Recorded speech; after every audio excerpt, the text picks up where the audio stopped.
My advice is you need to be persistent or don't bother. Great ideas are truly a dime a dozen. I don't know how many great ideas have never gotten anywhere because you didn't have the persistence to go through all the problems that you're going to run into when you actually try to build a business. We began to hear the rumors that IBM had started talking to the dealers about their portable that was coming. The orders literally stopped. It was almost a lethal blow to Compaq. If we had made the wrong decision, it probably would have killed us. We really had no alternative. It was a dead-end street. Once you're totally dependent on IBM to advance the technology, all you've got is a lower price. It was an all or nothing. We've got to do this, and we've got to make it succeed. That's why we didn't try to go up heads up. We've got a better architecture. Let's go see if we can beat them. No, that's not good enough. We need to stack the deck in our favor.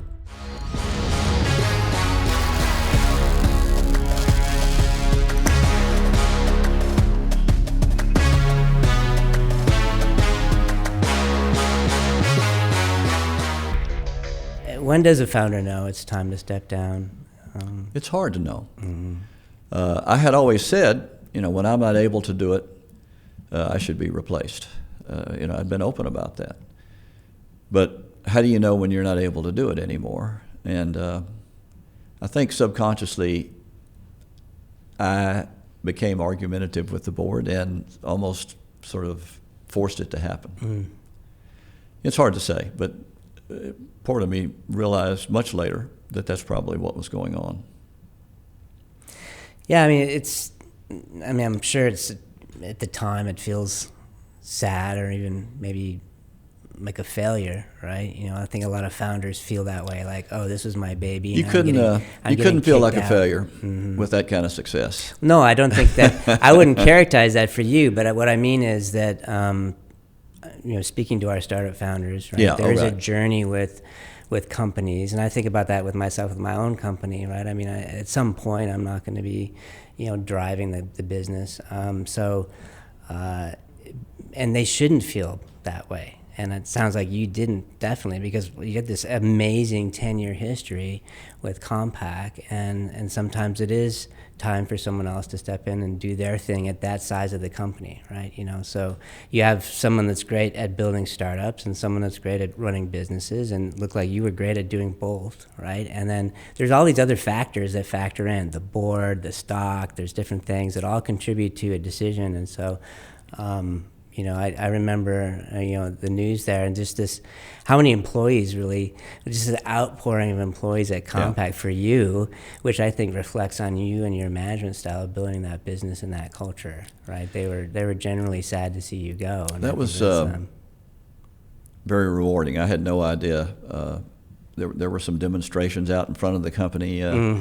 They took out a newspaper ad saying, Rod, we love you. You were the wind beneath our wings, kind of thing. So no, it was very good, and they went on. A rewarding journey, yeah. So let me talk about the post Compaq, right? So you've done a number of things for the startup ecosystem here in Houston, and I keep running across more and more of them, right? One of the things that you founded initially was the Houston Technology Center. Yep. Which by the time I got to it, I was wondering why technology was in the names, because it seemed like it pivoted to something else, maybe past your vision. But why did you see a need for something like that in Houston? Well, what was your original vision? Yeah, when I left Compaq, pretty quickly I started a consulting company, and actually was very involved. I didn't want to be day-to-day running a company for at the time. Turns out I never got back to that because I got involved with a lot of different startups. We had a good business. We grew it to be pretty big, sold part of it to IBM 10 years later. But I also became very interested in helping other startups. I realized that the infrastructure in Houston was almost non-existent for tech startups. Back in the 90s, yeah. Yeah, this was in the late 90s. In the late 90s, and then in the early 2000s. So it was right at the end of 90s that the Houston Technology Center started. I was one of the original backers of it. Ended up being the chairman of it for a couple of years later, and it was useful as a sort of a model for what was needed. But there just wasn't enough tech startup interest. And so it evolved to help any kind of startup. You know, if you had a retail grocery idea, you know, Mexican food restaurant almost, they would take them in. So it got off course, but fortunately later other things started happening. You know, the Ion came along, and a number of other things that are really, well, you came along with soft tech. It really that's the kind of thing that's really needed to give the companies that have the desire to get started the runway to find out if they can actually make it. Why do you think that it really hasn't been, or that it's taken us such a long time to build this startup ecosystem here in Houston? Because there's a lot of innovation here, right? A lot of problem solving, a lot of interest, a lot of solving big problems, but it's taken a while, right? We've made a lot of progress in the last 5 years with a lot of, you know, like you said, the Ion and the Canon, and even the Esperson building. NASA, we're at, NASA, Rice, University of Houston, all those things entrepreneur were part programs, of the equation. Yeah. But Houston is an energy town, and there was a lot of money in Houston, and it amazed me. When we first started trying to raise money, we went to a couple of places here, and it always struck me as they would take what I considered to be this unbelievably high risk of investing in an oil well drilling, and all the money goes away within, you know, a few months if it's a dry hole, and yet they wouldn't put a few $100,000 into a tech company because they didn't understand tech. And even into the 2000s and 2010, high tech is still associated with computers. There's computers involved somewhere in it, and so there's just not that many people that are comfortable investing their money. Now that's not the case today, but we've still got a long way to go. I'd argue it's still partly the case, because seeing the founders out there right now, and also raising money for our venture fund, you know, there is that predilection toward, you know, energy and med tech specifically, but technology is still something that's an unknown, even despite the fact that we've had TI here and Compaq here and Dell in Austin, and a lot of tech in Texas, and the people with the investment dollars, and seeing the success of investing in technology in Silicon Valley and on the West Coast. But, you know, here in Texas, it still seems like we're fighting to get that point across, that there's a lot of opportunity, a lot of problems that we can solve in a lot of different spaces, sports tech, et cetera. But there's still a little bit of a hesitancy. Like you said, the wildcat spirit of Texas, throw money in a hole in the ground, you know. But, you know, this startup looks risky. I don't know if it's just a lack of understanding of, like, I don't know what that's about. I don't understand technology. I understand oil and gas. I think they don't understand how to judge the risk. They understand the risk in oil and gas. And you know, in med tech, because of the medical center, I think we gradually have built up quite a bit of momentum there.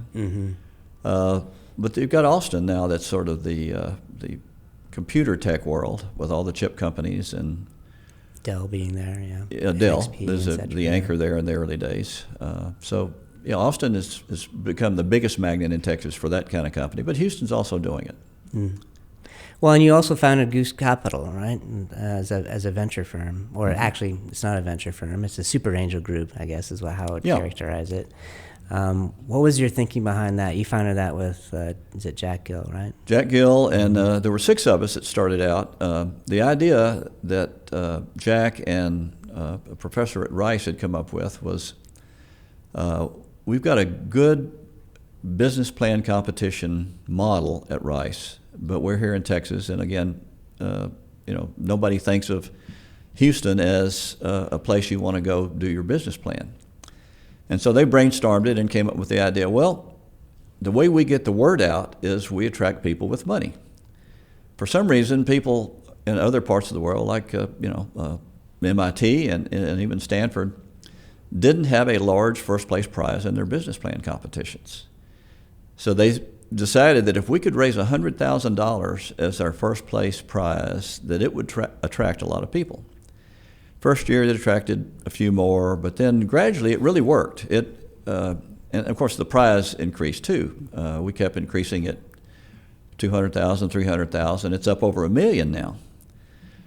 And it's because we have the best of the best from around the world coming to the Rice Business Plan competition now to vie for those kind of prizes. So it really worked. I mean, in that sense, it put Houston on the map as an entrepreneurial place, and probably the most widely known, well-known business plan competition on the planet right now. Definitely. Yeah, we've been to several of those, and I've also sponsored them. Also proud to be a GEES. Yeah. I've been a member now for about 1.5 years. Yeah, good. I didn't realize, though, that I knew that, of course, GOOSE Capital sponsored the first place prize at the Rice Business Plan competition, but I didn't understand that was also part of the motivation in growing that competition. It was as a carrot, right? You know, absolutely. That was the whole thing. Mm-hmm. It was provide the carrot. And then once you start talking to these bright young people that are starting these companies, you know, we not only invested in the first place prize, we would give a second place prize informally. You know, we didn't promise it, but we would meet with the companies.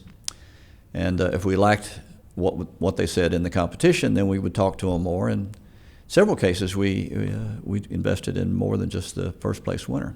And then that gradually got the interest to build up to the point where we started expanding the group, had more capital available, and started looking at startups outside. So is there anything else you see that's missing really in Houston? I mean, what I like about your approach is that you see that there are gaps and you go and try to fill them, right? So you've been active. Once you've had your success as a startup founder, you actually then went and you're both investing in companies, building other pieces of the ecosystem, and have continued that part of your journey. And I think that's the flywheel we need to get going here. Have companies build here, exit here, have founders with capital that can reinvest in startups and get the next generation of companies going. But the flywheel's not really spinning very fast right now, right? So is there anything else that we should be focused on building here? Well, and like a lot of things in life, persistence is what it's going to take to get us there. Now, of course, we've got competition in terms of where high-tech startups can go, the coasts, and now Austin and Dallas to some degree. So we've got to continue to build our infrastructure and make it easier and better for companies here. But I think what you said is we need some success stories, some big success stories. Compaq would be the ideal success story today. We were just too early because that came and went, and we still didn't have the infrastructure we needed. We employed 8,000. I think we were the largest employer in Houston in the late 80s. Had like 8,000 people out there. Don't doubt it. Well, and those bigger companies then buy other companies. You had an anecdote earlier. You said that Compaq actually bought Elon Musk's first company. Yeah, after I left, as they were diversifying into a lot of different things, they ended up buying Elon Musk's a predecessor to PayPal. Okay. And then Compaq was Softtech's first client. So this also feeds the network, right? And now we've been able to grow since then. But being a supplier and vendor to Compaq for a number of years was really instrumental in helping me grow my business, right? And getting involved with a lot of innovation and technology. But then we need these founders to grow their businesses and then reinvest in the economy with both time and effort. And we have a lot of that, but it just takes a long time to build it up. Silicon Valley is like, unbelievably big with success stories. So many successful startups, and people stay there, they love that environment, and they continue to build it.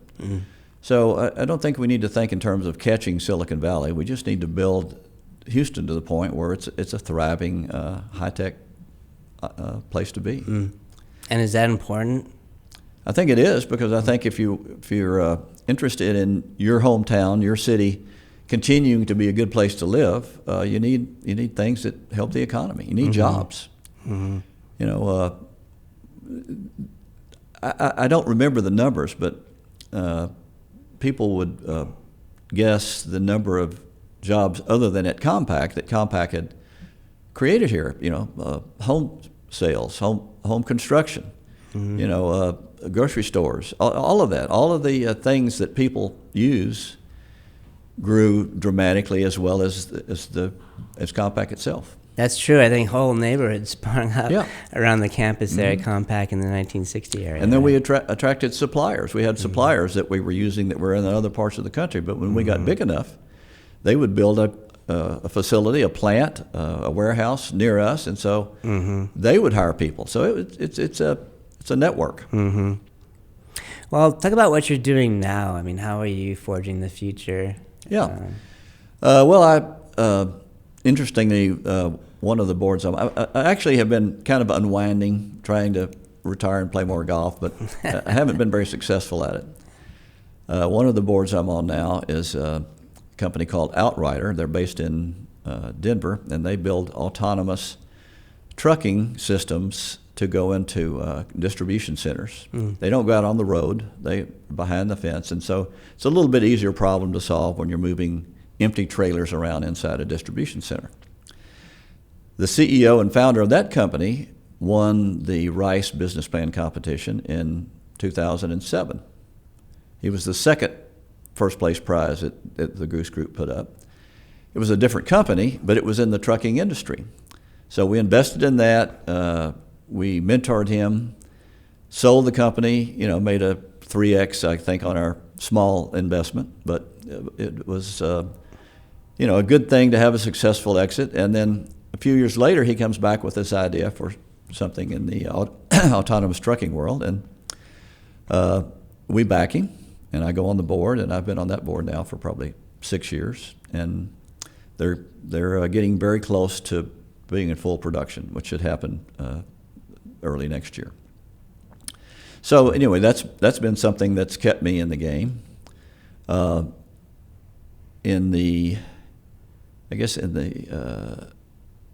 Right after 2010, probably in the early 2010s, I joined the board of the Houston Methodist Hospital Research Institute. They've been going a while, but we're still an early stage research institute.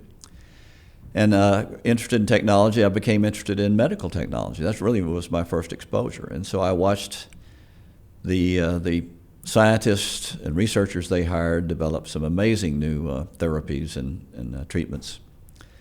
And along toward the 2019-2020 range, a group of doctors there discovered a way to treat cancer with spinning magnetic fields, and I thought it was a great invention. We funded them to go to the next stage, and kind of lost touch with it. Well, then they finally got to the point where they decided they would spin it out and get serious about going through the FDA. So I've gotten involved with them, and they're in the very early stage, but it's an area of interest. Sounds like the future. Spinning magnetic fields to treat. Yeah, I think if it works, and if we can prove that it works, unfortunately it takes a lot of years to prove to the satisfaction of the FDA and to the medical world. But that's what you got to do. If you come up with an idea that you think is going to work, you got to play the game that the industry plays, and so we've got a long road ahead of us, but it's promising. Any advice for startup founders that are starting out now? Well, my advice is you need to be persistent or don't bother. When you have an idea, it sounds terrible to say this, but great ideas are truly a dime a dozen. I don't know how many great ideas have never gotten anywhere because you didn't have the persistence to go through all the problems that you're going to run into when you actually try to build a business. So if you decide you're going to pursue it, you're going to take the chance, be sure you surround yourself with good people. If you think you can do it all yourself, you're probably not going to succeed. If you build a team with good people, then it becomes much stronger. And then build a culture that people enjoy working in, that they're supportive of each other and not trying to get ahead of each other. And if your idea is a good idea and you get a little luck, by the way, you always need some luck. If I look back at Compaq, we had a lot of luck. Now, we took advantage of that luck, and so that's what you got to do. But you need some good luck, and you need to work hard and be persistent, and then the opportunities are there. That's good advice. Yeah, that persistence and grit and just the willingness to breathe life into something new. Yep. It is a unique, a skill and of a startup founder that they really have to have, because it is a lot of effort and dedication to create something out of nothing. And give yourself some time. You know, it's not going to be a success overnight. You know, maybe it is if you're lucky, but don't count on that. Again, it gets back to believing in what you're doing and then being persistent about it. That's great. Well, I enjoyed your book very good. much. So I did read about the history, certainly being here in Houston and seeing the trajectory of Compaq and the impact you've had. And also thank you for everything you've been doing for the ecosystem. I'm glad to see you're still at it and still working at it. I am. I thought I would be way down the retirement curve by now, but every now and then something very interesting comes along, and it's not hard. You know, it's rewarding. It's interesting. So, you know, I'll keep on keeping on. You still have that. Well, Shug thinks that it's a virus. He said he called startup founding, that it's a virus that you catch. So I think that's an interesting perspective. And my point on the failure was having all of the success, and as a founder, feeling this, like when you're having to step away from the baby and the thing that you've created. That's I think difficult. And, Absolutely. You know, because you shouldn't. I'm not saying you should. I don't know how to word it. It's not like you shouldn't feel that way, but it is a natural part of it, but then also a natural feeling. You know what I mean? Well, again, looking back with the advantage of some time to think about it, there was a lot better way I could have unwound. Sure. You know, it would have been easier on the employees. They went through some stress. The uncertainty of what happens with a new leader coming in. And it was not without its problems, you know. I didn't talk about it, but one of the things you should always do as your company grows is build a succession plan. And I had built what I considered a good succession plan. I had a younger guy, it was my number 2, who was groomed and ready to take over. Who was that? It was Mike Swavely. Mike Swavely, okay. But at the end of 90, it was at the end of 90, he had a family issue and stepped down. So now all of a sudden my number 2 is not there. Then the recession hits. Then we have our loss. I had a number 3 guy who was in Germany, Eckhard Pfeiffer, who, because Mike left, I needed somebody there, and he knew more than anybody else. I moved him to the U.S. You know, he was the kind of guy that was working actively to undermine me with the board. I didn't worry about that. You know, like I said, there was part of me that was, you know, if that's to be, that's to be, and let it happen. But what I should have done is been more proactive in. I knew that he did not understand the culture, and that when he was in Houston, he would. If he didn't undermine it, he would certainly not develop it, and it turns out he undermined it. And so that was sad to see. But once you're not in charge anymore, you know, you can wish you had done it differently, but it's done. What I should have done is when we had the disagreement, actually, it was kind of stupid. We had a low-cost computer in development, and we had an aggressive program going to get it developed. And some bright young engineers, I guess at the encouragement of maybe the chairman, went out and started talking to some Taiwanese or Korean companies about building I don't know if you heard this story, you may have heard it, building us a low-cost computer so they could get there faster.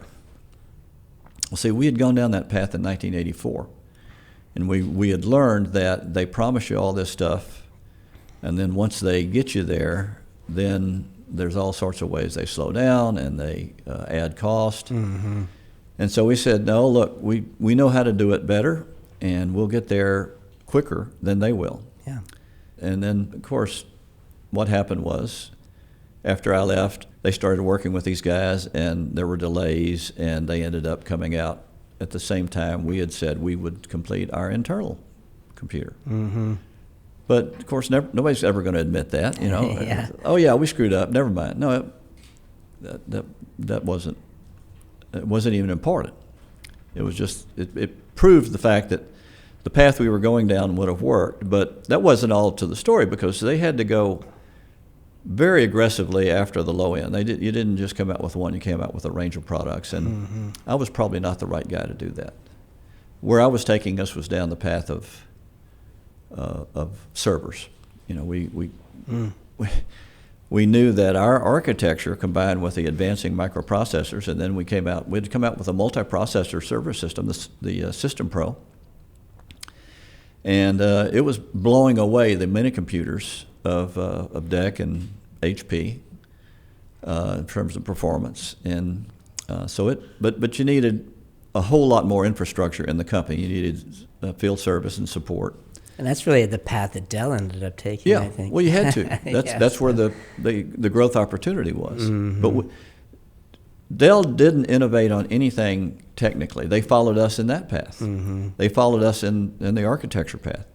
Dell innovated in price, but more importantly, customer service. Mm-hmm. Just in time. Dell building solved that. the problem of direct sales and providing service. Before them, nobody did it. And It's all through dealers and stuff, yeah. the dealers had to provide it. Well, the dealers were not consistent. When Dell proved that they could, and basically it was a brute force approach. Mm-hmm. You have a problem, send it back. We'll send you another one. Yeah. Okay, that seems safe, and it worked. So Dell innovated very much in the distribution approach, but they absolutely followed right in Compaq's wake on all of the technology. And you know, I think I mentioned it in my book. There's no doubt in my mind, if we hadn't bit the farm on the new architecture, the industry would be so totally different today, because if everything had been pulled in behind IBM, the advance of technology would have slowed. And I really think we might not have the iPhone and the iPad, because the technology, the performance of the processor and the low power was not there to do the iPhone. Jobs was trying to do the iPhone. 2007, it came out in 2007 because that was the first time all the technology was available to make it work. Mm-hmm. Steve died in 2010. If the technology advance had slowed just enough to where he was too sick to shepherd it, I don't know what would have happened, because he was the Visionary, yeah. He was the visionary of our era. Mm-hmm. You know, Bill Gates was not. Bill Gates was a ruthless businessman. You know the story there? I told it in the book, I think, about the digital research. Yeah. Microsoft would have ended up being a dead-end street with a basic interpreter programming software, except for Gary Kildall was taking a flying lesson when IBM came to negotiate the contract. Mm-hmm. And the fact that he didn't come to meet them pissed them off so much that they literally, I think this is true, called Bill Gates from the parking lot of digital research there in Monterey and said, "Do you have a 16-bit operating system?" Bill said, "Yeah." We can do that. He No, didn't have it. he said we have it, Yeah. but he didn't. Yeah. He So had to go find while it. they were on the way up there, he calls across town to Seattle Computer Products, who does, and negotiates on the spot a worldwide, actually non-exclusive license for it. Mm-hmm. He didn't need exclusive because they were going to modify it. Mm-hmm. And that put them in business. And if it hadn't been for the operating system, Microsoft would have been I mean, there's all these little things that happen, and it's kind of like... Well, it's being in the right place at the right time and then taking advantage of that luck, right? Because Right. You're right with the... if they weren't there at that point, at that time, trying to sell their basic interpreter and getting a question of, hey, do you have an OS? And then now the the business part of it kicks in with Bill, and that like he sees that as a huge opportunity, and he grabs it and figures out how to solve the problem. He was one of the best at it. That's where that, capitalizing on the luck thing, So back to the extended industry standard architecture. Mm-hmm. IBM's plan was to take it all back in-house, not only to get the clones under control, but they didn't like buying an operating system from Microsoft or their processor from Intel. They'd never done that. So there's no doubt they had developed OS2, and they had manufacturing rights to the x86. So if we hadn't stood our ground, recruited the industry, we actually recruited Intel and Microsoft to join us, that would have, they wouldn't be the powerhouses they've been in the last 20 years. Yeah, it's pretty interesting. So we sort of led the revolt, if you will, and it wasn't because we were altruistic. It was because that's what we needed to do to survive. But the results of it was very far-reaching. The industry standard enabled us to be where we are today, and AI, in virtual reality, all that stuff, because of the rapid advance of technology, of the open architecture, the open industry standard. It's going to be interesting to see how AI transforms everything. I mean, it's a little different than the internet boom because, the .com. I mean, people didn't quite know what you're going to do with the internet. I mean, there's some geeks like us that probably understood what was going on, but most of the world is like, well, what am I going to do with the website? The thing that I get excited about AI is that of course, you heard about it for 40 years, but right now it's useful. It does useful stuff. It was a breakthrough when they made it useful. Yeah, exactly. They got these LLM models right, and it's actually spitting out great information, and you can interact with it.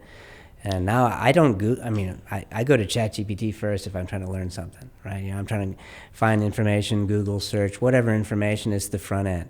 I'm actually pretty amazed that Google was able to ride that search box for 20 years, right? I mean, it's like they kind of prided themselves on this simple page that you could type stuff in and Google something, and then you get pages of text.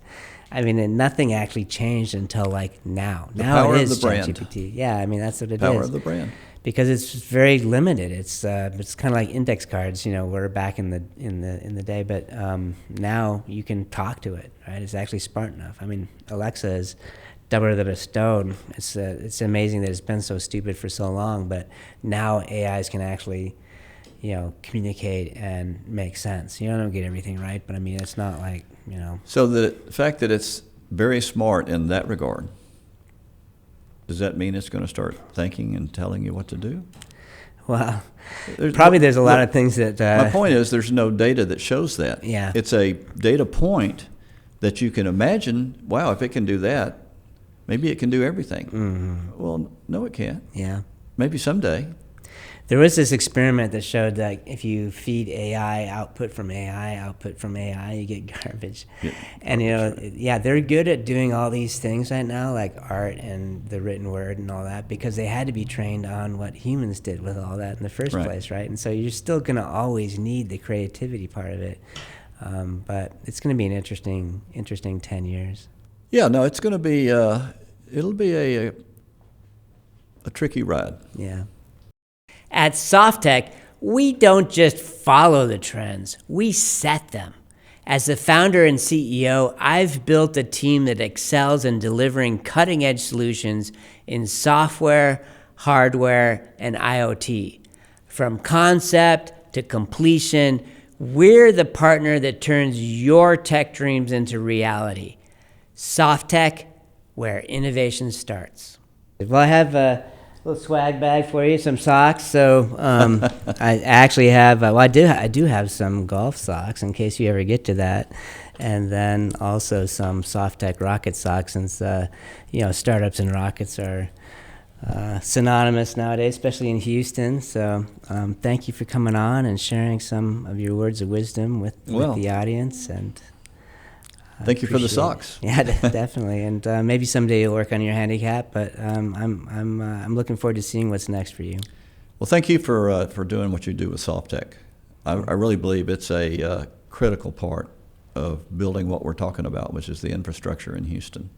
If I were to start up a tech company today, I would look for you. Oh, well, good. I'm happy to because hear that. the company that I'm working with on medical company.